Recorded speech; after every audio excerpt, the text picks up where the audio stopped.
हाय दोस्तों, व्हाट्सअप, क्या हालचाल है आपके। क्या रहा मार्केट का मोमेंटम थर्सडे के दिन। क्या एक्सपेक्टेशन बन रही है 23 जुलाई को लेकर के। निफ्टी, बैंक निफ्टी में क्या स्टोरी चल रही है, कौन से इंपॉर्टेंट स्टॉक्स है हमारे रेडार में, जानेंगे ये सारी बातें इस वीडियो में।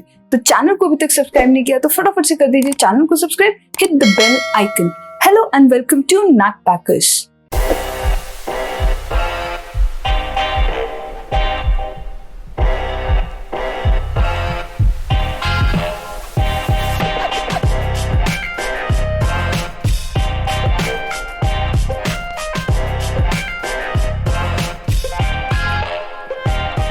हाय दोस्तों, व्हाट्सअप, मेरा नाम है रिदम। तो चलिए फाइंड आउट करते हैं कौन से इंपॉर्टेंट स्टॉक्स रेडार में है और क्या चल रहा है बैंक निफ्टी एंड निफ्टी में।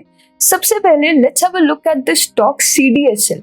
तो CDSL का अगर हम ओवरऑल प्राइस मूवमेंट देखेंगे तो डेफिनेटली आप क्या देख पा रहे हो कि एक पॉजिटिवली स्लोपिंग ये स्टॉक है।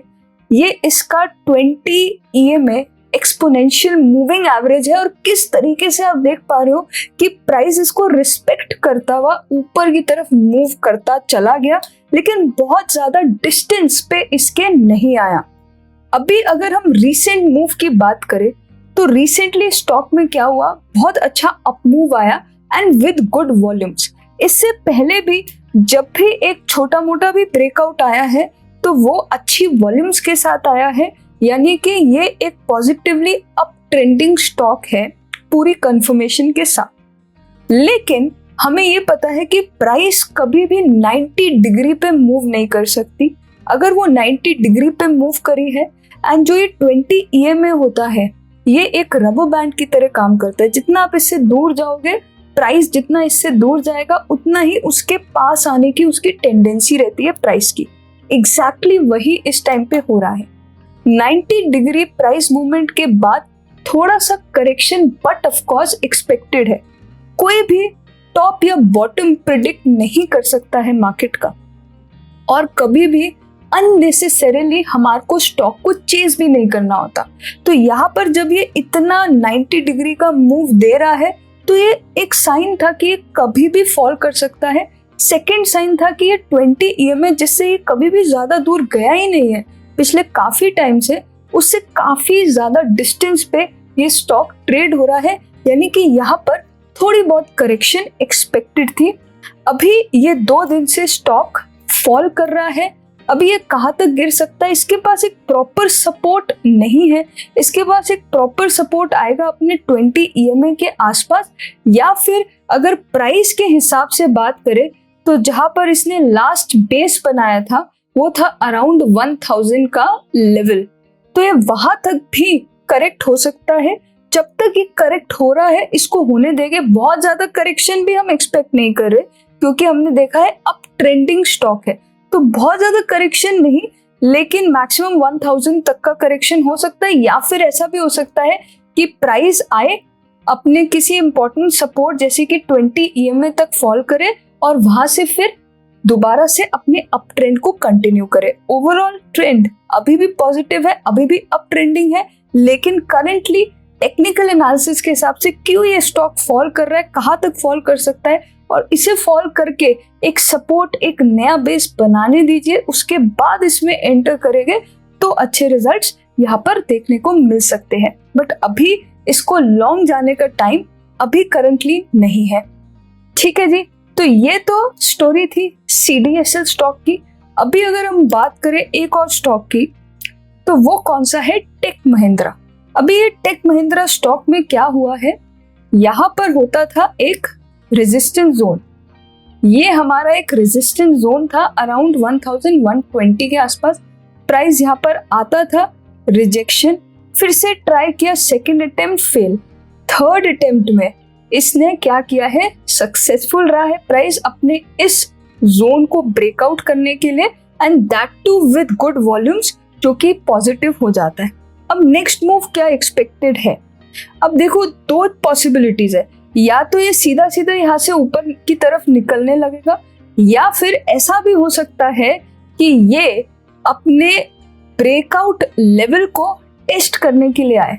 ये इसका ब्रेकआउट लेवल है, इसको हो सकता है टेस्ट करने के लिए आए, यहाँ पर एक बुलिश कैंडल अगर ये बनाता है तो this can be a better risk to reward entry. अगर आप यहाँ पर देखोगे तो आप एक कैंडल का रिस्क ले रहे हो, आपका स्टॉप लॉस का होगा यहाँ होगा, तो that is a big stop loss. लेकिन अगर ये रीटेस्ट करने आता है अपने ब्रेकआउट लेवल को और अगर आप यहाँ पे एंट्री लेते हो तो वो एक तरीके से ऐसे हो जाएगा जैसे आपने एक डिस्काउंटेड प्राइस पे एंट्री लिया और वहां से फिर प्राइस ऊपर की तरफ मूव करेगा, तो डेफिनेटली आपका जो रिस्क टू रिवॉर्ड रेशियो है वो बेटर रहेगा। तो या तो ये सीधा सीधा यहाँ पे निकलेगा, अगर आपकी रिस्क टू रिवॉर्ड को सूट करता है तो आप उस तरीके से ट्रेड कर सकते हैं, या फिर अगर नहीं सूट करता है तो आप इसके risk to reward better situation के लिए आप इसके रीटेस्ट का वेट कर सकते हैं और रीटेस्ट पे बुलिश कैंडल बनाना जरूरी है। अगर वहां से वो ब्रेक डाउन कर देता है तो फिर वो क्या हो जाएगा, एक फेल्ड ब्रेकआउट हो जाएगा या एक फेक ब्रेकआउट हो जाएगा। लेकिन अगर यहाँ पर एक बुलिश कैंडल बनती है तो that can be a good entry. So दोस्तों, ये तो थी टेक महिंद्रा की स्टोरी। अभी बात करते हैं निफ्टी और बैंक निफ्टी में क्या चल रहा है। सबसे पहले अगर हम निफ्टी की बात करें तो वहां पर लास्ट वीडियो में हमारी क्या डिस्कशन हुई थी। लास्ट वीडियो में हमने डिस्कशन किया था कि अगर यहाँ से फ्लैटिश ओपन करके नीचे की तरफ मूव करने लगता है और इस लेवल को ब्रेक डाउन देता है तो फिर से शार्प फॉलिंग आ सकती है। लेकिन अगर यहाँ से गैप अप ओपन कर जाता है तभी वो या तो साइडवेज निकलेगा या ऊपर की तरफ निकलेगा। एंड एग्जैक्टली कुछ ऐसा हुआ मार्केट में। क्या होता है, एक बहुत बड़ा गैप अप ओपन हो जाता है, ठीक है। तो यही चल रहा है निफ्टी बैंक निफ्टी में, gap up gap down open हो जाता है, कोई एक परफेक्ट ट्रेंड नहीं मेंटेन कर पा रहा। एक परफेक्ट ट्रेंड लास्ट वीक हमने देखा था, बहुत इंटरेस्टिंग अपवर्ड ट्रेंड था, और क्या हो जाता है मंडे के दिन वहां से एक बहुत बड़ा गैप डाउन ओपन हो जाता है, उसकी कंटिन्यूएशन रहती है। ट्यूसडे को वेंसडे को मार्केट बंद थी ईद की वजह से, एंड देन थर्सडे को क्या होता है, एक काफी गैप अप ओपनिंग हो जाती है, बुलिश ओपनिंग होती है। लेकिन ये एक इम्पॉर्टेंट रेजिस्टेंस जो कि अराउंड 15,830-40 के लेवल पे थी, वहां पर आके मार्केट ने एक बार रेजिस्टेंस लिया, दूसरी बार भी ट्राई कर रही है। अभी अगर मार्केट यहाँ से फ्लैटिश ओपन होके ऊपर की तरफ मूव करने लगती है तो फिर रूम है थोड़ा निफ्टी के पास ऊपर की तरफ मूव करने के लिए, क्योंकि मेजर रेजिस्टेंस उसको राउंड लेवल जैसे कि 15,900 एंड उससे ऊपर जो हमारा रेजिस्टेंस आया था 15,967 के लेवल पे आ सकता है। तो ऊपर की तरफ अगर फ्लैटिश ओपन करके ऊपर की तरफ मूव करने लगती है, Nifty has some room to move. हाँ, वही अगर फिर से कुछ अनएक्सपेक्टेड हो जाता है, फ्लैटिश ओपनिंग नहीं होती है, गैप डाउन ओपनिंग हो जाती है, तो इम्पोर्टेंट सपोर्ट वुड बी 15,700 के आसपास। इसके ब्रेक डाउन होने पे आगे फर्दर फॉल हो सकता है, बट हो सकता है इस सपोर्ट को निफ्टी रिस्पेक्ट करे अगर गैप डाउन ओपनिंग होती है। तो देखने वाली बात रहेगी कि सबसे पहले तो मार्केट ओपन का होती है, ऊपर की तरफ मूव करती है तो रूम है, नीचे की तरफ सपोर्ट है 15,700 के आसपास, उसके नीचे फिर से बेरिशनेस आ जाएगी मार्केट में। ठीक है जी, तो इसके बाद हम नेक्स्ट बात करने वाले हैं अपने बैंक निफ्टी की। अगर हम बैंक निफ्टी के चार्ट्स को ऑब्जर्व करें तो वहां पर भी कुछ सिमिलर स्टोरी है।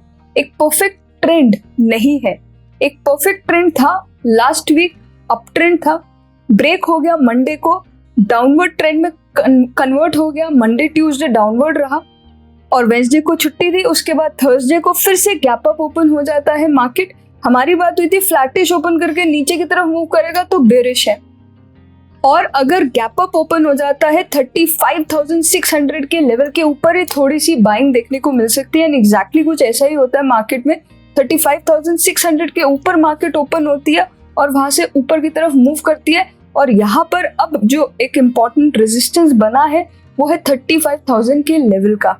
अभी अगर फ्लैटिश ओपनिंग होती है तो देखने वाली बात रहेगी कि 35,000 को क्रॉस कर पाता है कि नहीं। अगर इसको क्रॉस नहीं कर पाता तो फिर से एक रेंज बाउंड मूवमेंट हो सकता है फ्राइडे के दिन। अप साइड में 35,000 का इंपॉर्टेंट रेजिस्टेंस है और लोअर साइड में भी 34,600 के आसपास का सपोर्ट है। तो ये 400 पॉइंट की कुछ रेंज दिख रही है फॉर फ्राइडे। इसके बियॉन्ड आगे देखते हैं कैसे चलती है मार्केट, उस हिसाब से अपनी एक्सपेक्टेशन बनाएंगे। सो दोस्तों, I hope you enjoy the video. अगर वीडियो पसंद आया तो वीडियो को लाइक जरूर कीजिए, शेयर जरूर कीजिए। चैनल को अभी तक सब्सक्राइब नहीं किया तो फटाफट से कर दीजिए चैनल को subscribe, hit the bell icon.